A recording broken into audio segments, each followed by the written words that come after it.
dismissed every accomplishment I've made. You've talked about my father. Well, you call me an entitled millennial, I call you a carny succubus, because the dirty secret about you, the dirty secret is you need this generation more than it needs you. What up, y'all? It's KMB, the Sexy Ninja, in the place to be for a Paper Saber universe, and this is the New World Podcast, brother.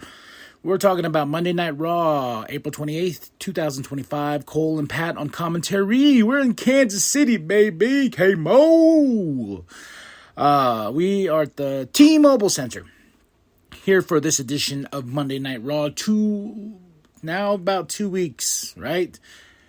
After WrestleMania has come and gone. Where do we go from here? What is the stories we're trying to tell? Well, we started off with Seth freaking Rollins and his band of misfits. Braun Breaker in a nice all-black suit looking like $1,000,000. Paul Heyman with that menacing smile and everything like that. Seth is on top of the world. He's beaten Roman and Punk at WrestleMania. Not just that, but in the main event. And he stole the wise man and he stole a best friend. He is living large and in charge. And he's got his right hand muscle, which is Braun Breaker. But where do we go with this trio? That's the one thing I'm wondering. Like, where are we going with this? And I'm waiting for Punk. I'm waiting for Roman. You know, after they got curb stomped last week, here comes Sami Zayn. You know, I was like, oh, okay. Well, all right. But Sammy cuts a great promo. You know, and my favorite part about this, he says, you know, if your little dog is going to keep staring at me, I'm going to show him a thing or two. But Seth is pleading with him. He's like, man, either you are with us or against us. I want to know by the end of tonight. And, you know, and that's the story we're telling with the show. What is Sammy going to do? Will he get out of the way? Will he move over to SmackDown and not be in Seth Rollins' path of destruction of what he wants to do to build the professional wrestling business, you know, with this trio and everything like that? So that's the thread. Sammy, we're waiting on Sammy for the rest of the night, and he will have his answer for Seth Rollins. If not, he's going to sick the dog on Sammy. Our first match of the night is Rhea Ripley versus Roxanne Perez. I really enjoyed this match, but god damn it, I'm tired of these DQs. I know they're meant to protect certain people and, you know, talent and whatnot, and because you'll have a Julia who attacks and whatnot, and Io Sky who comes out and saves, but man, they've been doing these DQ finishes a lot lately. I mean, a lot. But it takes away from a really good match, which I thought Rhea and Roxanne were doing. You know, these two went balls to the wall, and it just ends like that. But of course, you know, Io's going to go to NXT the next night to face Julia and Roxanne. Will she bring Rhea Ripley? No, because she'll be teaming with Jordynne Grace. But I thought it would be awesome if they went to NXT and it was Rhea Ripley and Io versus Roxanne and Julia. That would make sense to me. It would make sense to me. But also, too, we still have stories we're trying to tell in NXT. So how much of a cross of the past do we need to do with these shows? But overall, yeah, Rhea and Roxanne was really fun. Julia looking great. And I'm wondering, is she now part of the main roster? Or is she going to have one more match in NXT, then come to the main roster? We shall see. The Judgment Day, they're in the clubhouse.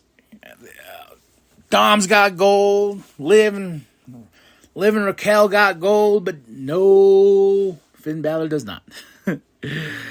But they tell him, like, hey, man, we set up a match with y'all. And Finn's like, what? And he's like, yeah, you and JD McDonough, you know, face the War Raiders. He's like, what? He goes, what? Why? You guys aren't keeping me in the loop of anything. But this is slowly growing into the downfall of the Judgment Day, which I think is mostly going to be Finn Balor turning his back on the group or them turning their back on Finn Balor. And when you turn your back on Finn Balor, what do we get out of that? The Demon, which I'm hoping this is leading to. We got Logan Paul. He's... The more we add to this Backlash card, the more I'm like, man, my excitement last year after WrestleMania and then going into Backlash and everything like that was like on tippy top to the moon. Now what they're giving me, I'm like, yeah, okay. But Logan says, there's a few things I've done here, but a few things I haven't yet, and that's be world champion. So I was like, oh, he's calling out Jey Uso. Okay, so we're going to get Jey Uso and Logan Paul for the World Heavyweight Championship. Jey Uso comes out on cue. And, he tells him, I ain't going to lose this championship to a punk-ass YouTuber. But pretty much, in the end, my favorite part about this was him laying out Logan Paul. Because Logan was talking and just straight super kick to the mouth. Jey Uso's like, I'm a new animal, man. And there's no time for talking. And I'm going to shut you up just to shut you up because that's what we want as fans. But what do y'all think about Logan Paul versus Jey Uso? Do you think Logan Paul deserves this world championship match at Backlash? Why not have Gunther versus Jey Uso too? No?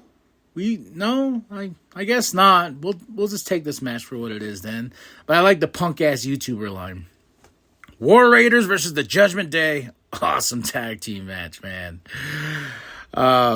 You talk about a back and forth battle. I love the War Raiders and I love the Judgment Day, and especially in tag team action. And of course, the New Day are out there. Our champs watching this match on commentary, dropping some bangers of lines and stuff like that, arguing with Cole and Pat. I really did enjoy them. But guess who's creeping around?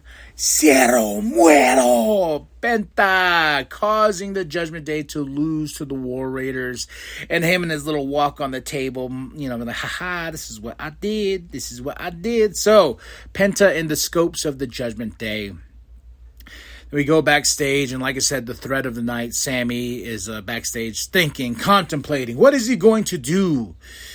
Then here comes Otis, Otis. And then Paul interrupts, and he says to Sammy, like, look here, if you leave, we will give you a championship match. Whoever wins, Cena or Orton, you will have that opportunity. They are dangling a golden carrot in front of Sami Zayn, saying, look, if you do this, we'll give you this. Don't worry, I'm Paul Heyman. I can pull the string because I can do anything. So what will Sammy do? What's in store for Sammy? And of course, you got Braun lingering in the background. What will Sammy do? Becky Lynch. So, Becky Lynch is evil now. She's a heel. And I felt this promo. I really, Becky is a good heel. Better than she is a face. And sometimes she's kind of in between. But she's saying, I attacked Bayley. And Lyra comes out like, you know what? I wanted to be like you, but I heard all the rumors and this and that. And Becky's like, I told you to ditch that bitch, man. But this sets up Lyra putting up that Intercontinental Championship against Becky Lynch at Backlash. And I'm like, okay. It's like, to the Logan Paul, the Jey Uso, to this match itself. I'm like, okay, well, I'll just expect a good match from these two. But, Becky's Becky. I'm interested to see where they're going with this, but I just feel like this is just an opportunity to get Becky Lynch the Intercontinental Championship. I feel like that's the case here. Lyra's going to lose it because I don't see Becky losing to Lyra at Backlash. That's just a feeling. Then we have Nick with Penta. He's like, I know, man, I know what happened. Then here comes Chad and Ivy.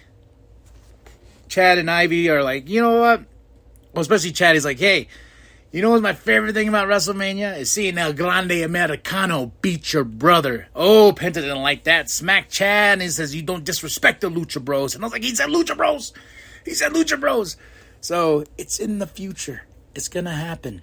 But Chad was laid out. And Ivy has a matchup next with Stephanie.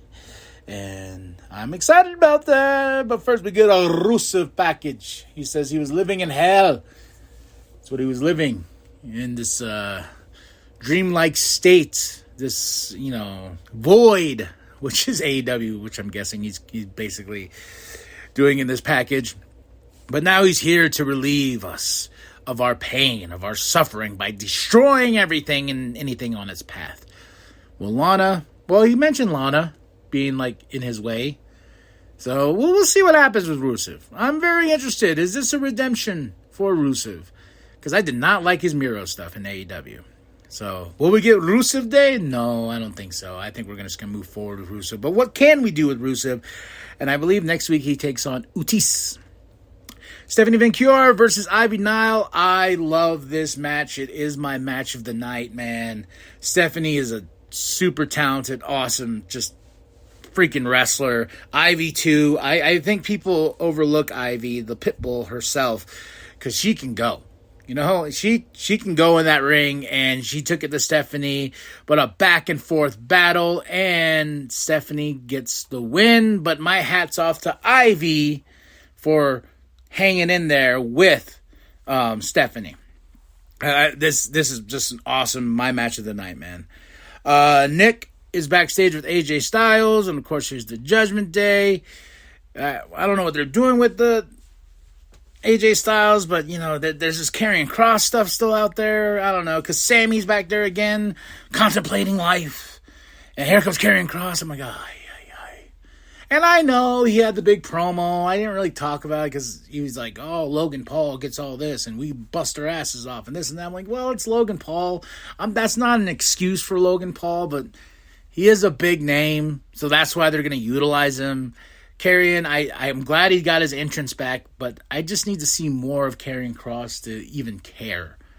To give me something else beside this, I'm being a puppet master or whatever. Then we have Pat McAfee. He addresses the Gunther situation, which they addressed earlier in the show, saying Gunther was suspended indefinitely, and he paid an undisclosed amount for what he did to Pat McAfee. But Pat McAfee cuts this really great, passionate promo. And he says, when I die, one thing everyone's going to know is I'm a loyal motherfucker. I was like, whoa. Even, he cursed twice. I think he said the F word twice in this thing. But he was passionate about it. He calls out Nick Aldis, because Nick Aldis is our temporary Raw general manager stepping in for Adam Pearce, and he tells Nick, hey, lift the ban from Gunther. I want him. And Nick says, I understand. Me and Adam already talked about this beforehand, and we knew you were going to come to this conclusion. So you, Pat McAfee, are going to take on Gunther at Backlash. And I'm like, huh? I'm like, okay. I guess. I love Pat McAfee, but I don't think he's on the caliber of taking on a Gunther, especially being choked out by Gunther, especially an angry Gunther after losing his world championship to Jey Uso. I was like, okay, well, we got Pat McAfee and Gunther at Backlash in St. Louis. All right, May 10th. Then we get Sammy backstage. He's with Jey Uso. And Jay's like, I got your back, dog. Whatever you do, whatever you decide. And I'm thinking at this point, Jay's going to come out and Sammy's going to turn. I was thinking this the entire time. I was like, okay, well, all this storytelling we're doing here tonight, Sammy has to turn, right? Sammy has to go bad. Sammy has to join the dark side, right? So, as this is going on, and I got this part scared the shit out of me. After they talk and whatnot, have their thing, here comes Logan Paul out of nowhere. The camera is tight on Jay, and bam! Logan Paul takes Jey Uso out with a cheap shot. But it scared me, though. Like a jump scare in a ghost movie. I was like, oh, shit. But Logan's like, that's what you get. The cheap shot. Now we get Seth freaking Rollins. Here it is, what we're going into before the final whatever this is of the night. But Seth comes out. He wants his answer from Sammy. And Sammy comes out and he's like, you know, you claim to know me, but you really don't. And you dangling an opportunity like the world championship in front of me. Like, that's what I want. That's what eluded me this whole time in my career here. I want to be a champion. And you are dangling that carrot in front of my face. That's so disrespectful. And he's going on. And he's telling Seth, go to hell. And Seth's like, fine, if that's what you want. He calls the big dog in. And when Braun Breaker's music hits, Paul Heyman's standing behind him. The lighting is freaking amazing. Paul over Braun Breaker's shoulder feels so right. Oh my gosh, it does. But this sets up Braun Breaker versus Sami Zayn. Doesn't really end with anybody winning. Besides the evil trio. The evil trinity that is Seth, Braun, and Paul. And it's just a beatdown of Sami Zayn. And I'm like, okay, where are we going with this? And I was sitting there talking to the wife about it. I was like, this feels stupid. She goes, yeah. I was like, I don't. Okay, we're beating up Sami Zayn. Who's going to save him? Cody? Punk? Roman? Nobody? Jey Uso? Jimmy Uso? Just, he's going to get beat down, and this is how we end the show. And I'm like, okay, I have more questions than answers, but we're building up the Backlash. May 10th. Then we got Money in the Bank June 7th. And then we have SummerSlam in 2 nights, August 2nd and 3rd. So, oh, and Liv announced that she's going to go film a movie. What movie will she film? So she's going to go away for a little bit. But yeah, next week we're in Omaha. And yeah, that was Raw. I was kind of like, yeah, okay with that, with the main event itself. But match of the night, as I said, it was Stephanie versus Ivy. My moment of the night was Jey Uso super kicking Logan Paul to just basically make him shut up. I thought that was awesome. And Jey Uso with a new fire under him. But yeah, it was a decent Raw for what it was, though. I give it a 4 out of 10. No, 4 out of 5. Sorry, jumping to the 10s now. 4 out of 5. April 28, 2025. Match of the night, Stephanie versus Ivy. Moment of the night is Jey Uso shutting up Logan Paul and calling him a punk-ass YouTuber. We're in Kansas City at the T-Mobile Center. Drop those comments below. Tell me what you thought of the show. Like and subscribe. Share it with your grandma. Share it with your grandpa. Share the bum down at Walmart. I am KMB the Sexy Ninja. And remember that the New World Podcast is for life, brother. The sign says it all. He beat cancer to be here in the front row in Kansas City for Monday Night Raw tonight.